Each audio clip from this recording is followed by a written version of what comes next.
गणेश विसर्जनासाठी मुंबईत 275हून अधिक कृत्रिम तलावांची निर्मिती तर पर्यावरणपूरक गणेशोत्सवाचं आयोजन व्हावं यासाठी मूर्तिकारांना 990 टन शाडू मातीचं वितरण।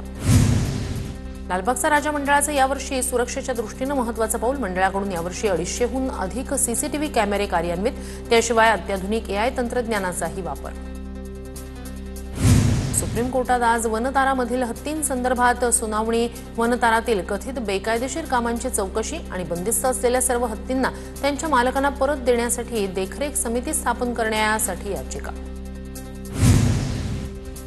किल्ले प्रतापगडावर शिवकालीन गडकोट संवर्धन मोहीम। खासदार निलेश लंके, प्रदेशाध्यक्ष शशिकांत शिंदे यांनी केली तटबंदीची सफाई।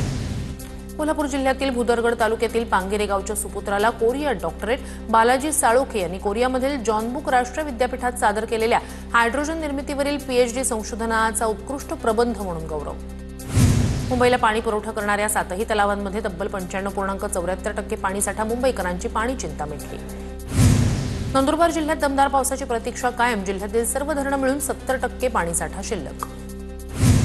सातपुड्याच्या दुर्गम भागात होत असलेल्या पावसामुळे दरड कोसळली। अक्कलकुवातून सातपुड्याला जाणारा देवगोई घाटात दरड कोसळली। मुंबई पालिका निवडणुकीसाठी अद्ययावत मोबाईल ॲप सुरू होणार। एका क्लिकवर मतदाराला प्रभागासह मतदान केंद्राची माहिती मिळणार। पुण्यातील टीम पॉइंट ब्रेक ॲडव्हेंचर्सच्या गिर्यारोहकांकडून 2 दिवसात 5 किल्ले सर। हुतात्मा राजगुरू जयंती दिनाचं औचित्य साधत छत्रपती संभाजीनगर जिल्ह्यातील 5 किल्ले। नागपूर जिल्ह्यातील खापरखेडा 3 जुगार अड्ड्यांवर पोलिसांचा छापा। 15 जणांवर गुन्हे दाखल, 27 लाखाचा मुद्देमाल जप्त। चंद्रपूरच्या मनोरंजन क्लबला मंत्रालयातून परवाना दिल्याची माहिती।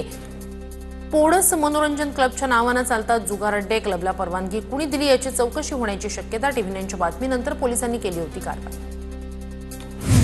भंडारीच्या तुमसरमध्ये तलावातील शेकडो माशांचा मृत्यू। दुर्गंधीयुक्त वातावरणानं स्थानिक रहिवाशांचं आरोग्यही धोक्यात। बनावट लिंक पाठवून धाराशिवच्या तुळजापूरमध्ये पितापुत्रांची 16 लाखांची ऑनलाईन फसवणूक। धाराशिव सायबर पोलिसात गुन्हा दाखल।